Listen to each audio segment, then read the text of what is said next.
Você quer ser membro do nosso canal? Confira agora os níveis disponíveis para vocês. Lembrando que você pode evoluir sempre. Nível Prata. Além de emojis e selos exclusivos, você terá acesso a cenas extras, vídeos só para membros e conteúdo antecipado. E também terá direito de vir conhecer nosso estúdio e acompanhar pessoalmente uma gravação. Nível Ouro. Você terá direito a todos os benefícios do nível Prata, mais acesso a entrevistas ao vivo pelo YouTube, prioridade na fila para visitar nosso estúdio e brindes a cada 6 meses de assinatura. Nível Platina. Além de tudo isso que já falamos, você sempre terá suas perguntas respondidas durante o programa e seu nome citado em agradecimento. Incrível, né? Sendo membro, você também ajuda o nosso canal a continuar sendo independente e trazendo informações de qualidade para vocês. Já escolha o seu nível e venha participar do nosso time.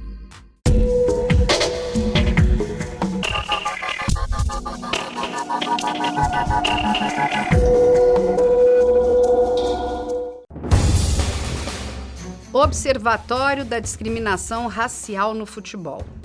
Criado em 2014 para monitorar e divulgar os casos de racismo no futebol, assim como ações informativas e educativas que visem erradicar a intolerância, o Observatório tem feito um trabalho pioneiro no país ao buscar ações efetivas de combate ao preconceito.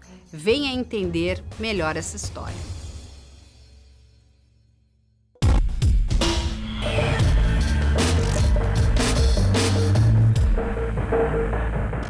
Olá, sejam todos muito bem-vindos ao Injustiça Brasileira. Hoje eu vou conversar aqui com Marcelo Carvalho, que é diretor do Observatório da Discriminação Racial. Marcelo, seja muito bem-vindo. Muito obrigada por você estar aqui conosco. Obrigado, prazer é meu, feliz pelo convite. Importante estarmos aqui para falarmos sobre racismo, né? Precisamos cada vez mais falar sobre o tema. Muito, temos que falar muito, porque só existe uma maneira da gente lutar contra o racismo, né? É trazendo esse tema para a superfície de forma inteligente, trazendo a questão da educação para as pessoas e principalmente mostrar o quanto o racismo maltrata, machuca, fere e acaba com as pessoas, né?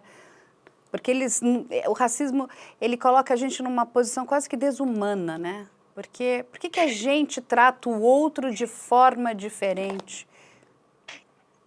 Esse é o ponto, né? Esse é o ponto que as pessoas precisam entender. Quando a gente está falando de luta contra o racismo, nós estamos falando de uma questão humanitária. Não é uma questão de esquerda, não é uma questão de direita, é uma questão humanitária. Por que nós tratamos determinadas pessoas desta maneira e por que nós achamos que somos superiores ou não em relação a determinadas pessoas, né? E o quanto influencia a vida dessas pessoas, mas principalmente, enquanto isso influencia a vida de toda uma sociedade. É verdade, mas antes de começar, eu vou pedir para você contar um pouquinho quem que é o Marcelo, como é que você foi parar aí no Observatório? Marcelo Carvalho é um menino pobre, né? Nasceu num bairro pobre de Porto Alegre, depois foi para um outro bairro, uma Coab. O Coab acho que tem em todas as partes do Brasil, um lugar pobre, um lugar violento, mas o Marcelo Carvalho era e sempre foi um incomodado com a situação ao seu redor, né? Tanto de oportunidades, como a questão racial sempre muito latente por todas as violências que se vê numa região mais pobre. E estudei, me formei, mas sempre apaixonado por futebol. No começo, como menino, sonhava em ser jogador de futebol para dar uma vida melhor para minha mãe, para meu pai. Depois, não fui para o futebol, mas continuava apaixonado por futebol. E depois de me formar na faculdade, numa pesquisa que eu fiz e numa situação que aconteceu no Brasil em 2014, eu vi a possibilidade de criar o Observatório da Discriminação Racial no Futebol, um projeto para que a gente fale sobre racismo usando o futebol como motivo desse debate, né? E aí, em 2014, nasce esse projeto, 8 anos já que eu estou à frente desse projeto, e é algo que vem dando algum resultado, né? A gente vem discutindo cada vez mais o racismo no futebol e vem discutindo cada vez mais racismo olhando pela ótica do futebol. Não, é muito importante esse seu projeto. Deixa eu só te fazer uma pergunta. Você se formou no quê, Marcelo? Me formei em administração de empresas, fiz MBA em gestão empresarial, comecei a fazer uma pós-graduação em gestão do esportes e não fiz, no meio dessa gestão do esporte, que eu descobri o quanto o futebol brasileiro não é esse espaço democrático. Nesse meio tempo nasce essa ideia de criar o observatório. Que legal, que legal. Mas agora eu quero que você me conte um pouquinho, até para a gente explicar para as pessoas o que é o observatório, né? Como é que você me contou que você criou ele já em 2013, então ele já tem aí um longo tempo. Como é que me conta um pouco sobre ele, sobre esse espaço? Ele está só na região sul? Ele está no Brasil todo? Explica para a gente. Bom, o observatório nasceu em 2014, que foi o ano que o Brasil sediou a Copa do Mundo. E no início do ano aconteceram alguns casos de racismo, com Márcio Chagas, com Tinga e o Arouca. Era o início do ano, março e abril de 2014. E quando acontecem esses casos de racismo, a sociedade brasileira vai discutir, né? Porque o mundo estava olhando para o Brasil e o Brasil precisava dar uma resposta para o mundo sobre o que eram aqueles casos de racismo. Eles eram só esporádicos? Afinal de contas, o Brasil sempre se vendeu como o país da democracia racial. Vejamos, o país da democracia racial, no momento que acontece uma Copa do Mundo, ele está sendo mostrado como um país racista. Então o Brasil correu para dizer que aqueles casos eram casos esporádicos, e eu fui pesquisar se de fato eram casos esporádicos. E aí eu não encontrei essa informação. Não encontrei um lugar que me dissesse quantos casos de racismo já tinham ocorrido no Brasil até 2014. Não encontrei um lugar que dizia o que acontece com cada caso de racismo, o desdobramento desses casos. E aí eu resolvi criar o observatório para ser esse espaço de denúncia, mas principalmente um espaço que a gente consiga ter os casos de racismo que são denunciados nos veículos de comunicação e principalmente acompanhar o desdobramento desses casos. E aí nasce o observatório com esse objetivo em 2014, e aí depois disso a gente já hoje, o observatório já olha para todo e qualquer tipo de preconceito no esporte brasileiro, e o observatório hoje já trabalha muito além de denunciar casos de racismo no futebol. Então, o observatório, ele ampliou, ele não está só com o futebol, ele está com o racismo no esporte, é isso, Marcelo? Na verdade, o observatório hoje, o nome correto seria Observatório da Discriminação e Preconceito no Esporte. Porque no nosso site, por exemplo, se você entrar lá hoje, você vai ver denúncias de LGBTfobia, você vai ver denúncias de machismo, de abuso sexual. Então você vai ter N preconceitos que são denunciados no esporte brasileiro e mundial, que o observatório monitore, que o observatório divulga, que o observatório está atento, né? Mas por questão de pessoas que trabalham no observatório, quantidade de pessoas, por questões econômicas e outros tantos fatores, a gente optou por continuar mantendo o nome de Observatório da Discriminação Racial no Futebol, porque é o nosso olhar principal. Nós falamos e monitoramos outras questões, mas o racismo é a nossa pauta principal. E aí, é muito importante isso que você está nos falando aqui, e é um dos pilares que nós trabalhamos muito fortemente aqui no canal, que é a questão do racismo, né? E é importante que as pessoas entendam que o racismo, ele não é só o racismo da cor, mas como você falou, né? É o racismo religioso, é o racismo da opção, na verdade, né, da condição sexual que a pessoa nasce, né, porque ela não tem a opção de ser uma coisa ou outra, ela nasce sendo o que ela é. Então, todas essas questões são questões de racismo. A homofobia também é racismo. E é muito importante esse trabalho que vocês estão fazendo, porque o esporte, e principalmente quando a gente fala no Brasil, ele é muito importante. E quando um jogador, né, um esportista sofre racismo, ele acaba sendo, né, é a pontinha do iceberg de um grande problema que a nossa sociedade brasileira vive. Porque muitas pessoas que sofrem racismo, e aí temos que ser muito honestos, o racismo de cor, essas pessoas são invisibilizadas. Elas são pouco vistas. Então, é muito importante essa conversa que a gente está tendo e me dá muita satisfação, um prazer enorme poder conhecer você e saber que esse seu trabalho é um trabalho muito sério. Mas quando a gente fala, né, de um tema, parece que a gente, às vezes, entra muito pouco na cabeça das pessoas, né? E quando a gente foca, né? Por exemplo, vamos falar aqui do Tinga. O Tinga sofreu racismo. E aí eu vou pedir para você contar também um pouco para as pessoas o que cada um desses jogadores foi passando e foi sofrendo. Porque não é... As pessoas falam, mas é só uma brincadeira. Não, não é brincadeira. Aquilo causa traumas, aquilo causa uma tristeza muito grande, até porque o que as pessoas não entendem muitas vezes é que ele está jogando futebol, mas aquilo é o trabalho dele. Ele merece ser respeitado, entende? Porque você pode estar na sua casa se divertindo, né? Eu estou aqui no meu domingo vendo uma partida de futebol, mas aquela pessoa que está ali está jogando, ela está trabalhando. Para ela chegar ali, estar naquele campo, ela passou horas treinando. Ela merece respeito. É muito triste ver esse desrespeito. E é por isso que eu vou te pedir, Marcelo, conta um pouquinho desses casos, de cada um desses casos, para as pessoas entenderem. Eu gosto de usar, indo na tua pergunta, eu gosto de usar 2 exemplos.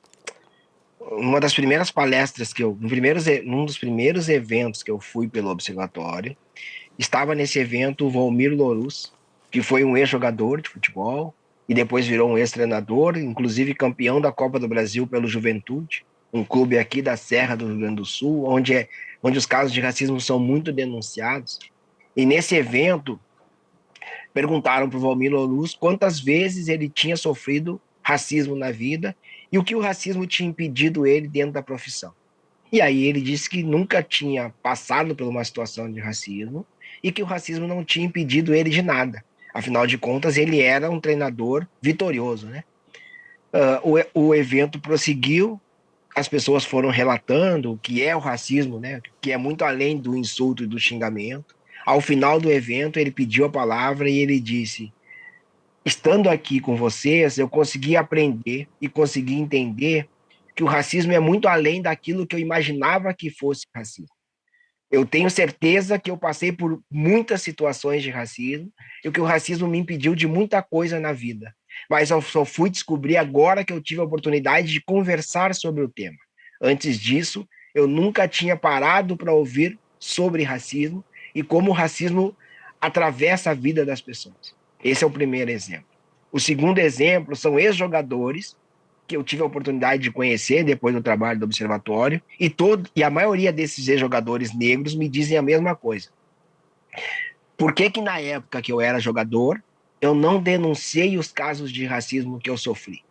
Por que lá atrás, quando eu passei por essas situações que me entristeciam, que me deixavam desanimados, que interferiam no meu rendimento dentro de campo, por que eu não denunciei?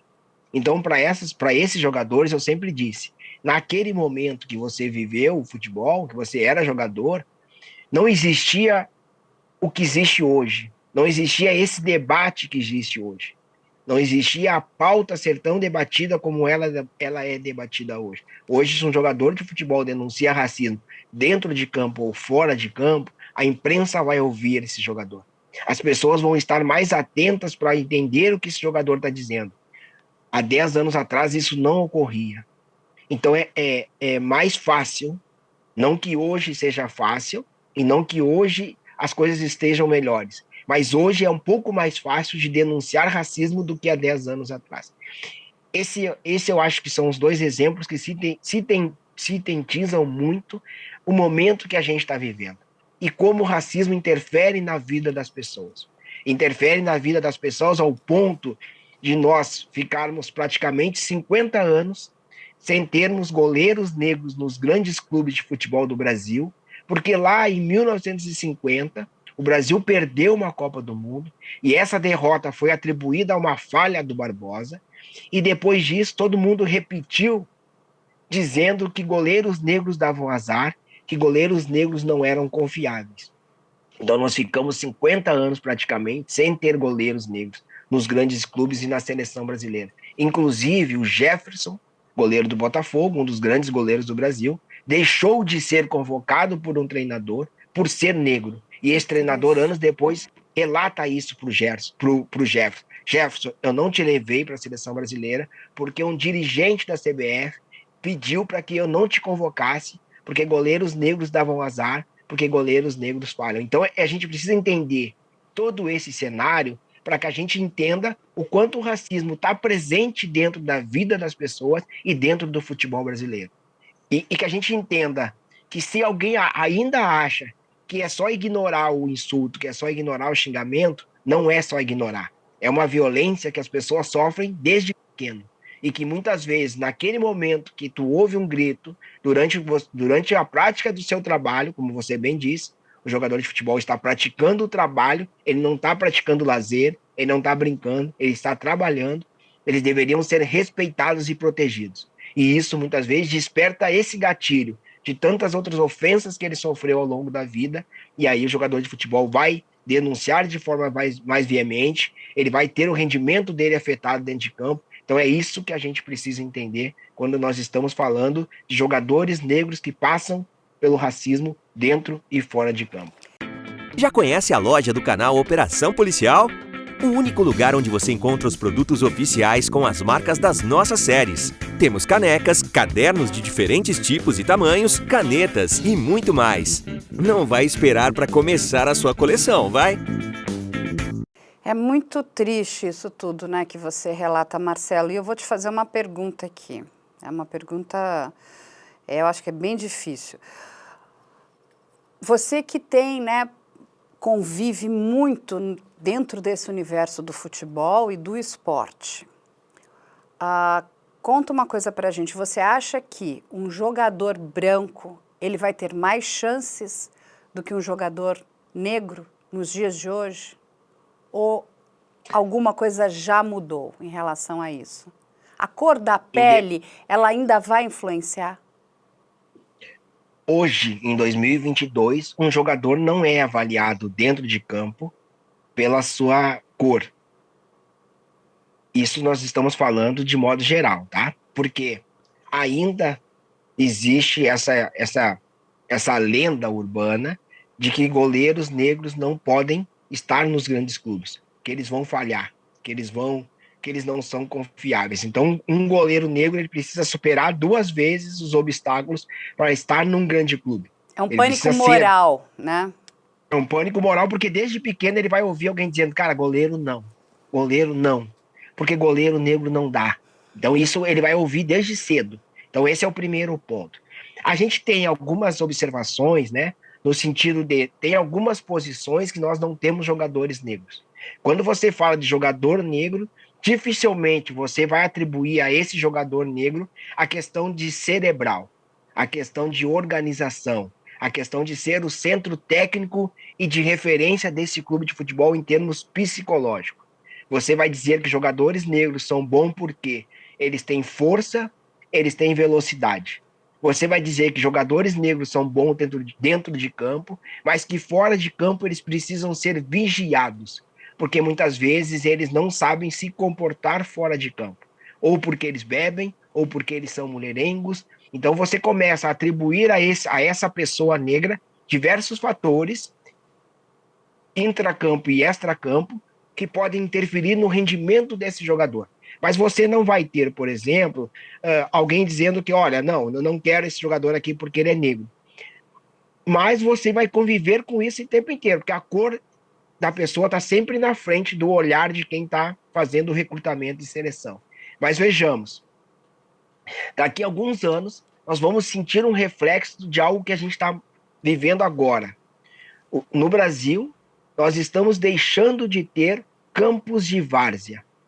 Os antigos campos e praças estão sendo ocupados por prédios, estão sendo ocupados por a questão imobiliária das grandes cidades. Então você está deixando de ter os campinhos de várzea. Deixando de ter os campinhos de várzea, você vai deixar de ter garotos jogando ali, que muitas vezes, jogando nesses campos, algum olheiro passava, olhava esse menino, cheio de talento, levava ele para um grande clube.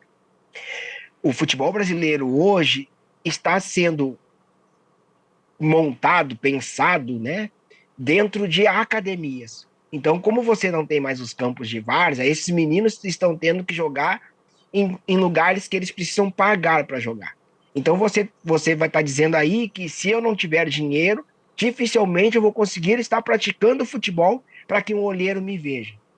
Dificilmente eu vou conseguir fazer teste nos clubes de futebol porque eu não tenho esse valor econômico para fazer esses testes. Então, daqui a pouco, nós vamos perceber um branqueamento dos jogadores de futebol no Brasil. Esse branqueamento já é possível ser visto no futebol feminino.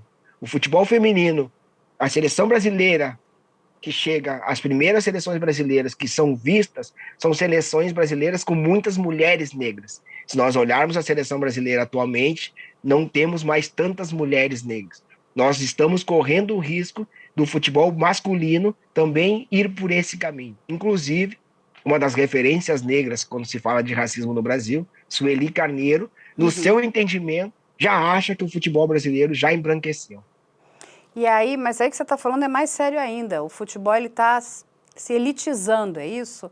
Ele está indo para um outro patamar. A gente está deixando, porque assim o esporte, né? O esporte, a cultura, a música, eles são questões que na verdade isso muda a vida das pessoas, isso muda a vida de uma comunidade, né? Eles são pilares muito importantes. Quando a gente tira, e de verdade, eu não sabia que estava acontecendo isso junto com esses campinhos de várzea, quando a gente tira a possibilidade dessas crianças, desses adolescentes, que muitas vezes estão ali brincando e que podem no futuro se tornarem, né, grandes jogadores, você está tirando uma questão um pilar muito importante e fundamental nessas comunidades, inclusive. É isso que está acontecendo? O nosso futebol está se elitizando?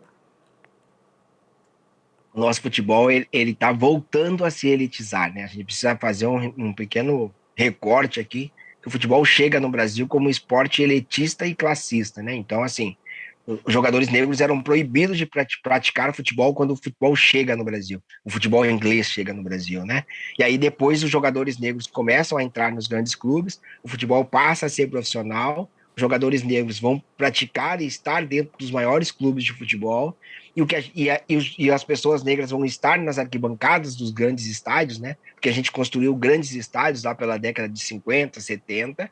O que a gente está vendo hoje nas novas arenas são espaços menores, e aí a gente vai ter uma torcida extremamente elitizada, porque o ingresso do futebol é muito caro, e dentro de campo a gente vai começar a ver esse movimento, já que a gente está perdendo esses campos de várzea, já que a gente está perdendo essa oportunidade de criar talentos a partir desse processo natural do Brasil, que os meninos jogavam em campo de buraco, em campos de descida, então tu driblava o adversário e driblava aquele campo horrível, né? Porque a gente não cresce jogando bola num campo gramado de futebol, a gente cresce jogando futebol numa praça esburacada. Então, eu acho que muita habilidade do jogador brasileiro se dá por esse processo.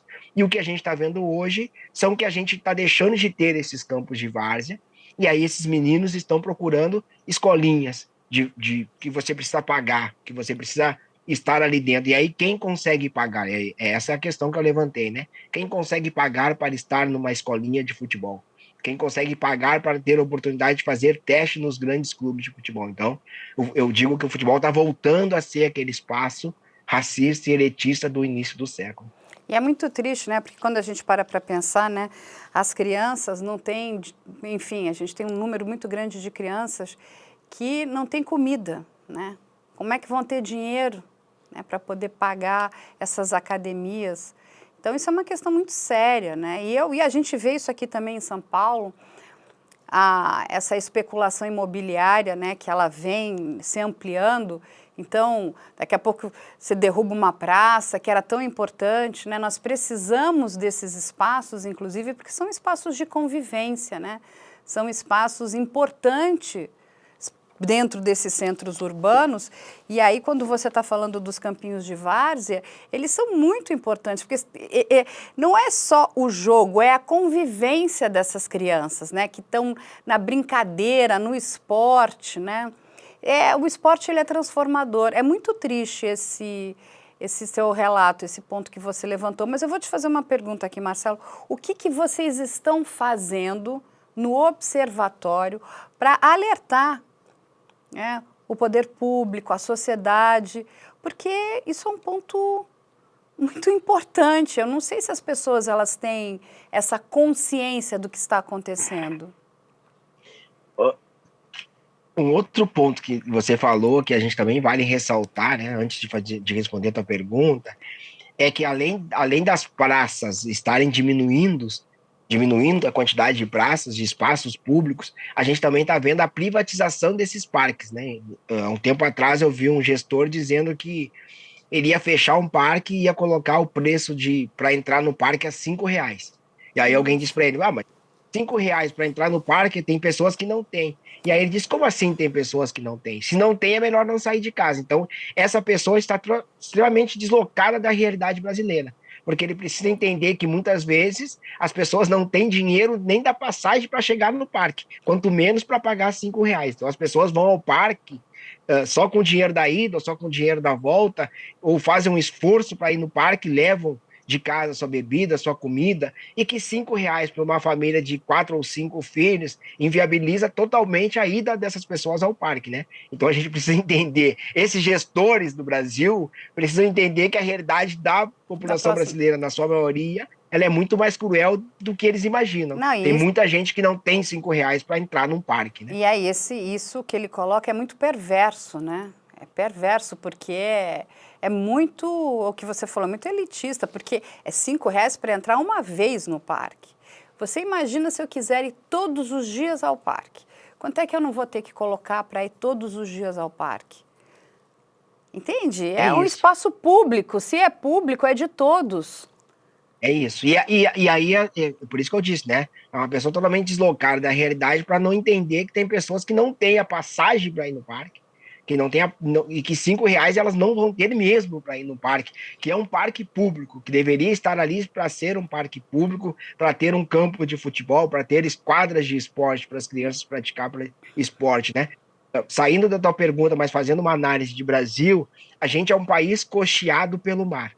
Se a gente é um país costeado pelo mar, a gente deveria ter inúmeros nadadores. A gente deveria ter muita gente competindo na natação brasileira. Mas a natação brasileira ela está atrelada a clube. Você não aprende a nadar se não for num clube de natação. Você não sai para uma competição se não for num clube. Então a gente tem muitos poucos nadadores no Brasil. E a gente tem muitos poucos nadadores negros.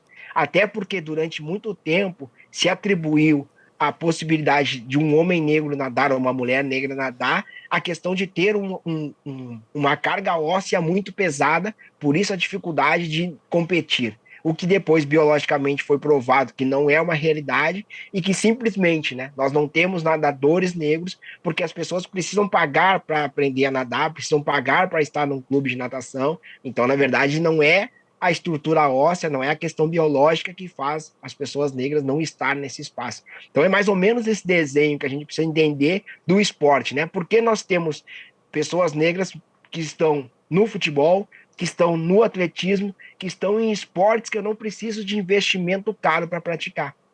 O futebol é isso, né? O futebol é jogado muitas vezes em lugares que você faz uma bola de meia, você faz a bola de papel, você faz a bola de uma bexiga, e os meninos vão jogar futebol, porque é isso. Então, assim, esses esportes que eu não preciso de investimento muito alto, você vai ter uma grande presença de pessoas negras. Se o futebol virar um esporte caro, ele não vai ter a presença de pessoas negras. Se nós olharmos para as arquibancadas, nós já vamos ver que as arquibancadas embranqueceram muito. Se nós pensarmos em ingresso de futebol, ele é caro. Se nós pensarmos em camisa de futebol, ela é cara. Então, aonde a população negra está?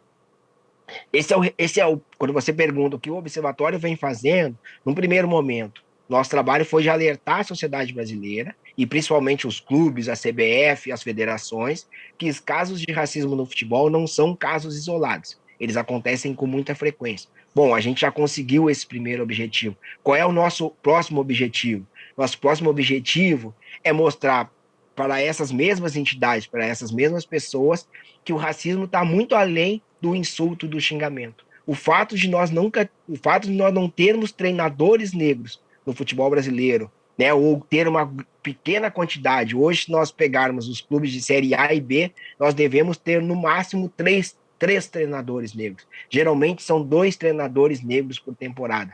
O fato de nós não termos gestores de futebol negros, presidentes de clubes negros, sendo que a maioria dessas pessoas que ocupam esses cargos são ex-jogadores.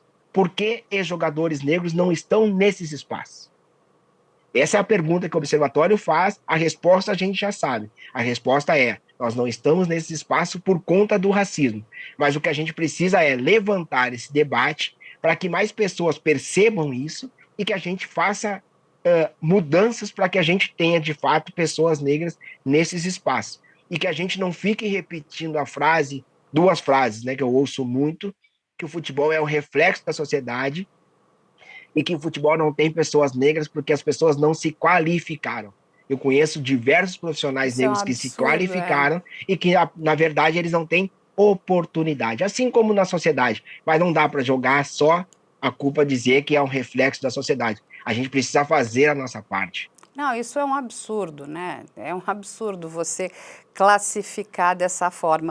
Você quer ser membro do nosso canal? Confira agora os níveis disponíveis para vocês. Lembrando que você pode evoluir sempre. Nível Prata. Além de emojis e selos exclusivos, você terá acesso a cenas extras, vídeos só para membros e conteúdo antecipado. E também terá direito de vir conhecer nosso estúdio e acompanhar pessoalmente uma gravação. Nível Ouro. Você terá direito a todos os benefícios do nível Prata, mais acesso a entrevistas ao vivo pelo YouTube, prioridade na fila para visitar nosso estúdio e brindes a cada 6 meses de assinatura. Nível Platina. Além de tudo isso que já falamos, você sempre terá suas perguntas respondidas durante o programa e seu nome citado em agradecimento. Incrível, né? Sendo membro, você também ajuda o nosso canal a continuar sendo independente e trazendo informações de qualidade para vocês. Já escolha o seu nível e venha participar do nosso time.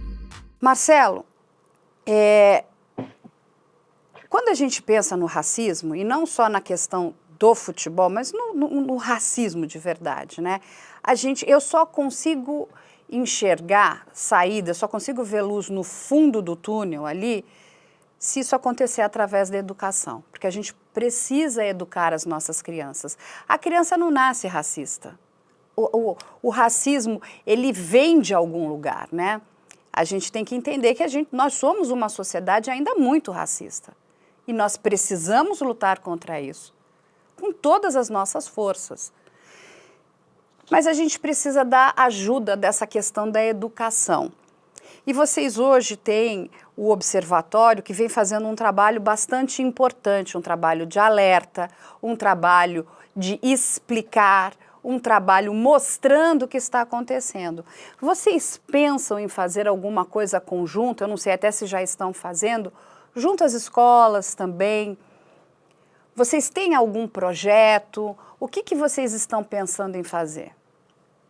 Atualmente o Observatório, né, já faz palestras em escolas. A gente já tem uma cartilha que a gente desenvolveu junto à Universidade Federal do Rio Grande do Sul, que é uma cartilha para falar de racismo e outras formas de preconceito nas escolas, usando o futebol como o chamariz, vamos dizer assim, né? Então a gente chama ali as pessoas para falar sobre esporte e, na verdade, nós queremos falar sobre preconceito e discriminação. Esse é um dos projetos que o Observatório montou ali em 2019, e aí, infelizmente, veio a pandemia em 2020, a gente não conseguiu tirar do papel em 2020, 2021 e 2022. Quem sabe para 2023 a gente consiga fazer alguma coisa nesse sentido.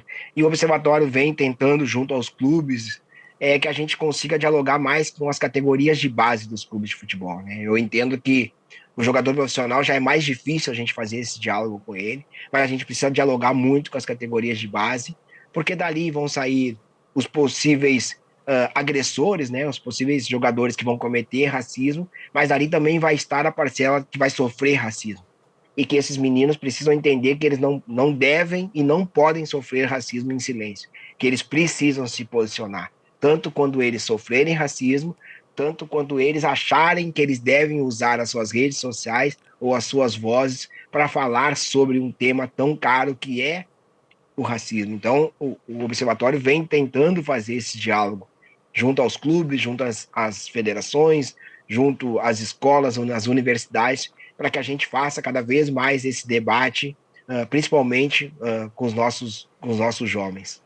E Marcelo, vocês têm recebido apoio dos jogadores pelo trabalho que vocês estão fazendo? Não, aí é uma outra conversa muito complicada, né? O Observatório nunca tentou se aproximar de forma direta aos jogadores de futebol, por dois motivos, assim. Primeiro que numa agenda atribulada como é a agenda do jogador, é difícil fazer esse contato. Segundo, porque o jogador de futebol hoje ele tem tantas pessoas na sua volta que dificilmente a gente vai ter esse contato. A gente vai acabar falando com o assessor do assessor do assessor, que geralmente são pessoas brancas que não entendem a necessidade de falar sobre o tema. Então é muito difícil esse contato. E segundo, porque o jogador acaba sendo sempre o elo mais fraco da corrente. Não adianta ele decidir falar, não adianta ele decidir denunciar se o clube não entender isso. Então, muitas vezes, quando um jogador de futebol ou um treinador de futebol resolve falar sobre racismo, ele vai sofrer tentativas de silenciamento. Essas tentativas podem ser diretas, de alguém dizendo, olha, você é proibido de falar sobre isso, mas geralmente ela vai ser aquele tapinha nas costas dizendo, olha, fulano, se eu fosse tu, eu não falava sobre isso. Porque tu vê só, o fulano de tal que falou sobre isso, teve a carreira dele interrompida, porque os torcedores vão ficar pegando no teu pé, querendo rendimento, e você vai estar falando sobre racismo. E eles percebem, né? Ao olhar para o lado, o quanto jogadores que já falaram sobre racismo sofrem alguns tipos de agressão, algumas tentativas de silenciamento e até mesmo de represália desse sistema. Então, o observatório entende que não é o jogador de futebol nosso foco, né? O nosso foco deve ser a imprensa. Nosso foco deve ser quem faz as perguntas. Porque, na verdade, quem faz a pergunta é a mesma pessoa que cobra posicionamento dos atletas. E como cobrar posicionamento dos atletas se a imprensa nunca questionou o atleta de futebol sobre o tema racismo? Se a imprensa nunca questionou os clubes de futebol, as federações, a CBF, sobre o que fazer a partir de um caso de racismo? Então, a gente entende que o elo mais fraco da corrente não pode ser cobrado, que também é uma atitude muito racista a gente apontar o dedo para os jogadores negros e dizer, olha, vocês têm que fazer alguma coisa. Porque a gente não aponta dedo. Enquanto sociedade, a gente não aponta o dedo para jogadores brancos. A gente sempre diz, os jogadores negros deveriam. Deveriam o quê?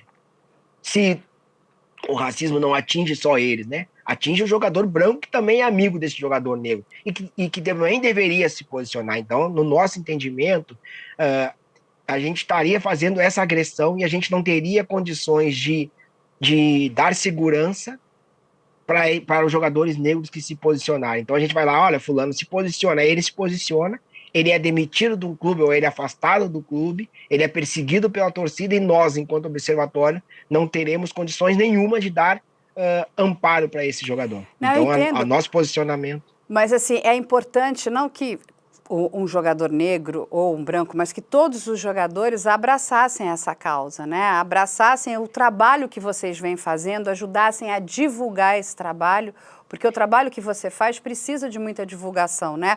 O trabalho que o Observatório vem fazendo, levantando informações, dados, é importante. Quando a gente coloca aí um atleta, um esportista, e ele abraça uma causa, ele coloca foco. Não estou dizendo só na questão, olha, eu sofri racismo ou não sofri racismo, mas é abraçar o trabalho de vocês, né? Ajudar a divulgar esse trabalho que vocês estão fazendo, que é tão importante, né? Levantar luz para isso que você vem fazendo. O que a gente vem tentando fazer e a gente está percebendo que está acontecendo é essa quebra de silenciamento. A gente está percebendo que mais e mais jogadores vêm denunciando o racismo, que mais e mais jogadores vêm se posicionando, não só sobre racismo, mas como outras questões sociais e humanitárias. Então, isso também é reflexo do trabalho do Observatório. Mas eu disse, né, o que a gente não faz é uma tentativa de chegar ao jogador de forma mais direta. A gente acaba levando o tema para os clubes e levando o tema para a imprensa, para a mídia, que, de certa forma, o jogador de futebol vai ver isso e vai resolver se posicionar ou não. E a gente tem visto essa quebra de silenciamento acontecer, né? Porque é o que você falou, um jogador de futebol se posicionando sobre qualquer assunto é uma quebra de barreira, é uma quebra de paradigma e muito, né, importante, que ele vai estar rompendo bolhas. Quando um jogador de futebol fala, ele está falando para um público vasto. Ele não está falando para um Exatamente. público A ou para um público B. Por isso que eu disse, é tão importante falarmos de racismo através do futebol, porque a gente está falando para a população de forma geral. A gente não está falando para brancos, não está falando para negros, não está falando para ricos, para pobres. Nós estamos falando para torcedores de futebol, que é a maioria dos 90% dos brasileiros. Na verdade, temos que usar o esporte, né, Marcelo? Né? Mostrar isso, porque nós temos que ter um equilíbrio. É o que você falou. Nós precisamos... É que o futebol é mais tenso, né? Por exemplo, a gente já vê posicionamento das mulheres falando sobre outros temas na seleção de vôlei. A gente já vê essa quebra de silenciamento em tantos outros lugares. Mas no futebol, parece que o futebol é esse espaço ainda de violência, esse espaço machista, esse espaço de opressão, né? Por isso eu acho que é tão difícil rompermos a bolha do futebol. E aí você falou uma questão que eu ia te perguntar agora, a questão do machismo. Você acha, desde que você montou aí o observatório, que o preconceito contra a mulher estar no futebol diminuiu? Não diminuiu. O que a gente está vendo é mulheres tendo mais oportunidades de estarem nesse espaço, tanto como jornalistas, como gestoras, até mesmo dentro do futebol feminino, que muitas vezes um time, um clube, tinha jogadoras de futebol feminino, mas não tinha comissão técnica formada por mulheres. A gente está vendo mais oportunidades, mas o machismo ainda é muito forte, que sempre questiona por que essas pessoas estão nesses espaços, né? A gente está vendo todo dia na rede social mulheres que trabalham com futebol denunciando as violências, denunciando os comentários machistas que elas são obrigadas a ler e a ouvir. E o observatório também trabalha esse pilar aí, essa questão Também do machismo. Isso, a gente também traz à tona esse debate, né? A gente traz para o site, a gente traz para as redes sociais, a gente vai falar sobre a questão do machismo nos espaços que a gente vai, mas hoje a gente está vendo uma série de coletivos já de mulheres se organizando e falando com muita potência e com propriedade sobre o tema, né? Eu acho que muitas vezes o que eu vou falar sobre machismo vai faltar algumas questões que é do lugar de fala, como a gente fala, né? Algumas coisas eu não vou perceber como machistas, que são sempre importantes ter mulheres nesses espaços. E o que a gente está percebendo hoje existe já um grupo muito grande de coletivos de mulheres, de torcedoras, de jornalistas, enfim, de mulheres se organizando para falar e para denunciar essas violências. É importante você ter um equilíbrio, né, em tudo, entre homens e mulheres, entre todas as cores, entre as religiões, porque se a gente não tiver esse equilíbrio, a gente vai continuar trazendo preconceito, a gente vai continuar sendo uma sociedade preconceituosa. E o preconceito é nocivo, ele não nos faz caminhar, ele não nos faz evoluir, né? Ele nos deixa estagnados. Isso é muito ruim. Agora eu quero te fazer uma pergunta dessa camisa verde que está aí atrás aí de você. Conta um pouquinho dela pra gente. O que é esse projeto aí? Em 2019, a partir de 2019, o Observatório começou a lançar camisas de jogo. Eu, Marcelo, sou apaixonado por futebol, como eu já disse, apaixonado por camisas de futebol, e entendo que para o torcedor de futebol, nada é mais valioso do que ter uma camisa do seu time. E aí eu entendi que o Observatório precisava ter a sua camisa, o seu convite para os torcedores vestirem uma camisa, vestirem uma causa. Então, a partir de 2019, o Observatório começa a lançar camisas de futebol. Primeiro nós lançamos essa camisa preta, que é uma camisa de passeio, né? Uma camisa de algodão, que foi usada num jogo entre Fluminense e Bahia, usada pelo Roger Machado e Marcão. Naquele momento simbolizavam os dois únicos treinadores negros da Série A naquele período, né? Em 2019. E aí muita gente foi fazer essa reflexão e dizer que nunca tinha percebido a ausência de treinadores negros. E paralelo a isso, a gente vai lançando essas camisas de jogo. Agora, em 2022, nós estamos há um mês praticamente da Copa do Mundo. O Observatório lançou 2 camisetas. Uma camiseta é uma amarela, para torcer para a seleção brasileira, e uma verde, que é essa que está aqui atrás, que é uma seleção voltada ao continente africano, né? Voltada às seleções do continente africano, numa homenagem ao grande Roger Milá, que foi um dos primeiros jogadores negros a fazer sucesso numa Copa do Mundo internacionalmente. Então, essa camisa é um convite para os torcedores, né? Vistam a nossa camisa, venham jogar no nosso time, o time contra o racismo, o time contra o preconceito, e uma homenagem justíssima ao Roger Milá. Eu vou ter que comprar uma camisa dessa, eu vou ter que vestir aqui, porque eu luto muito contra o preconceito. Eu acho que somos todos iguais, nós não somos diferentes. Precisamos levar essas camisas para todos os espaços, né? Essa é a ideia. Precisamos, sim, precisamos, assim, trazer, né, esse tipo de informação. É um debate saudável, fazer com que as pessoas pensem. Eu sempre digo, se a gente conseguir plantar uma sementinha dentro da cabeça das pessoas, tirar as pessoas da sua zona de conforto um pouco, fazer com que a pessoa consiga se colocar no lugar do outro, né, ter empatia, né, porque esses ataques, né, racistas, homofóbicos, misóginos, eles são muito ruins, né?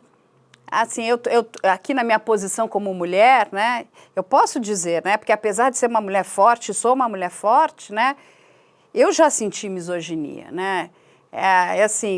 E isso é muito ruim. Porque, porque é mulher, e daí que é mulher? A gente é mulher, a gente faz tudo. A gente ainda ganhou o privilégio de gestar, né? Os homens que vêm nos atacar, né? No sentido do meu privilégio, assim, é da gente, né? Que um homem nasce. Então, quando ele te ataca, ele não parou para pensar que ele tem mãe, né? Possivelmente, muitas vezes, tem mulher, tem irmã. É muito ruim, sabe? É uma troca muito nociva. E uma das lutas aqui, né? É um dos pilares muito fortes do canal, é transformar os círculos, né, viciosos em círculos virtuosos. Como é que eu pego isso aqui e consigo melhorar ele um pouco? Levando informação, trazendo pessoas inteligentes para o debate, sabe? Mostrando que esses assuntos são muito importantes. E todo mundo quer colocar para debaixo do tapete. Não, tira essa bobagem. Não, a gente tem que trazer para a superfície, sabe? Não é um tabu. Nós precisamos falar e temos que falar muito. A sua dor, sabe? A pessoa que sente o racismo, né? O outro fala, mas não é nada. Como é que você sabe que não é nada? Né? São questões que machucam o psicológico de uma pessoa. Né? E são coisas que são, muitas vezes, diárias. A pessoa, ela está lá tentando, sabe, ir para frente, mas aí é uma piada idiota, né? Que muitas vezes é o que a pessoa fala, mas eu fiz sem querer. Não, não tem sem querer. Não é? A pessoa tem que parar para pensar no que ela está fazendo. Por que ela faz isso? Por que ela se acha no direito de atacar o outro pela cor que ele tem? Ou pela religião que ele decide seguir? Porque ele é homem, ou porque ele é mulher, ou porque ele é gay. Sabe, por que é uma sociedade tão doente, né, Marcelo? Mas a gente aqui luta firme, viu?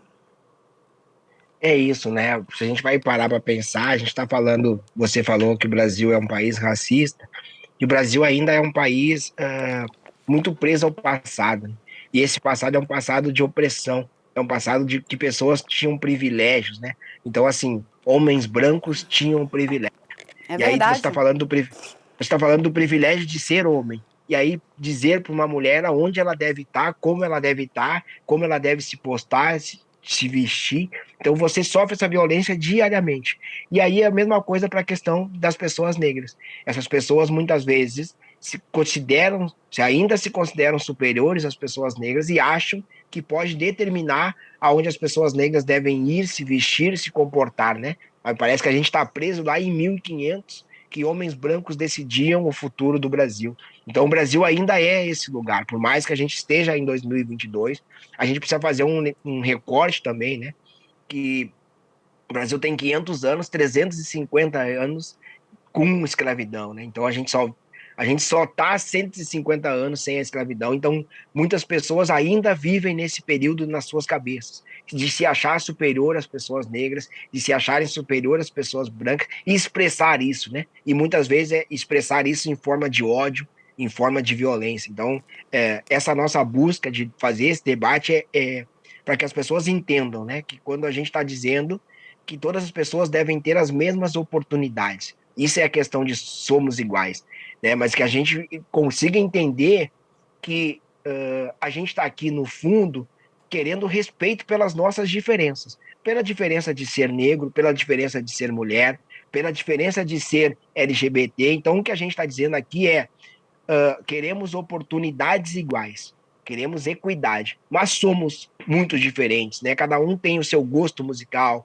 cada um tem a sua cultura, a sua religião, e o que a gente quer, no fundo, é respeito. E que as pessoas entendam que elas não podem determinar qual deve ser a minha religião, qual deve ser o meu gosto musical, qual deve ser a minha comida. Então, o que as pessoas precisam entender é isso, né? Eu, como homem negro, fui muitas vezes sofri violência por conta da religião, por conta de gostar de samba. Então, isso que as pessoas precisam entender. Essa violência ela é rotineira no Brasil.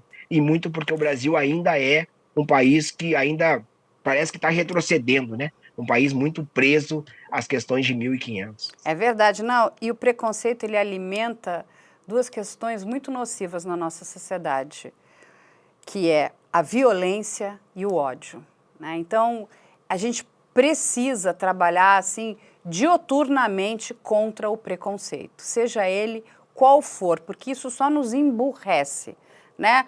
A pessoa, assim, por que a gente não pode melhorar como sociedade, né? Por que eu tenho que estar sempre ligado a alguma coisa que é nociva e ruim? Mas, Marcelo, eu adorei conversar com você, uma pessoa lúcida, assim, parabéns pelo seu trabalho, parabéns pelo que você vem fazendo aí pelo esporte. O esporte, ele é muito importante, né? E quando você usa, né, todo esse trabalho que você está fazendo, inclusive para ajudar, assim, é que eu digo, o esporte modifica a vida de uma pessoa, o esporte modifica a vida de uma família, de uma comunidade inteira, né? Então, nós não podemos ter um esporte que seja elitizado, isso está errado. O esporte é para todos, a cultura é para todos, a música é para todos, a educação deve ser para todos. É um direito, né, de nós, cidadãos brasileiros. Então é isso que a gente tem que ter em mente. Mas eu gostei muito de conhecer você. Parabéns pelo seu trabalho. Obrigado. É isso, né? Eu acho que cada um tem que fazer a sua parte. E eu costumo dizer que eu não faço um trabalho para mim, eu faço um trabalho para que a gente consiga dialogar com a sociedade. Eu não vou ver o fim do racismo, mas quem sabe o meu neto vai conseguir, o meu filho também não vai ver o fim do racismo. Mas a gente quer que as pessoas tenham mesmas oportunidades, né? Eu quero que o meu filho, quando cresça, ele olhe para todos os espaços e acredite que ele possa estar em qualquer espaço. Eu cresci achando que eu podia estar apenas no futebol e na música, porque isso era o que me diziam, isso era o que eu via na televisão. Então, o que a gente busca, na verdade, é que os nossos meninos e meninas negras possam olhar para uma universidade, possam olhar para um hospital e se enxergarem como médico, como doutores, como advogados, como os engenheiros, como eles quiserem. Se eles quiserem ser isso, ok. Se não quiserem, também ok. Mas que eles tenham oportunidade. É isso que a gente busca. A gente não pode viver no Brasil de 2022 ainda com discurso de meritocracia, ainda com discurso que diz que nós somos todos iguais, com as mesmas oportunidades, saindo de lugares tão diferentes, né? A gente não pode mais fazer exemplo de meninas que caminhavam 4 horas durante a manhã para chegar numa escola e dizer, olha, esse cara venceu, então todo mundo vence. Eu não quero que ninguém passe por isso. Eu não quero que o meu filho passe por N situações de violência que eu passei. O que eu quero é que a gente viva num mundo melhor, onde a gente consiga respeitar as mulheres, onde a gente consiga respeitar os LGBTs, onde a gente consiga se respeitar. É só isso que eu quero, e aí por isso nasceu esse trabalho. E por isso nós estamos aqui tentando construir. É muito bonito e é verdade, é isso que acho que todos nós queremos, né? E assim, você tem toda a razão, as oportunidades precisam ser iguais, né? Nós precisamos dar as mesmas ferramentas, né? Porque é muito, eu concordo com você, falar de meritocracia quando um não recebeu uma determinada ferramenta e o outro recebeu ferramenta até demais, né? Então a gente precisa dar oportunidade para as nossas crianças para que a gente tenha uma sociedade equilibrada. Gente, hoje nós conversamos aqui com Marcelo Carvalho, que é diretor do Observatório da Discriminação Racial no Futebol, na verdade no esporte, né? E eu quero agradecer muito a ele. fica aqui as nossas portas abertas. Quando você vier a São Paulo, venha nos visitar. Eu, quando for aí a Porto Alegre, quero te conhecer pessoalmente, quero conhecer teu trabalho, quero te dar um abraço, parabéns de verdade, que a gente puder contribuir, conte conosco, sempre. Agradecer, né? Eu costumo dizer que, infelizmente, nós estamos aqui falando de racismo, mas, felizmente, nós estamos ocupando cada vez mais espaço para que a gente consiga entender e passar à sociedade que racismo não é só insulto, que racismo não é xingamento, não é só xingamento, e que uma sociedade extremamente racista como o Brasil jamais vai nos deixar ser uma grande potência, jamais vai nos deixar ser, de fato, um país democrático. É verdade. Marcelo, um beijo enorme para você, muito obrigada, se cuide, se proteja, conte conosco sempre. Gente, muito obrigada por estarem aqui conosco e a gente se vê na próxima semana.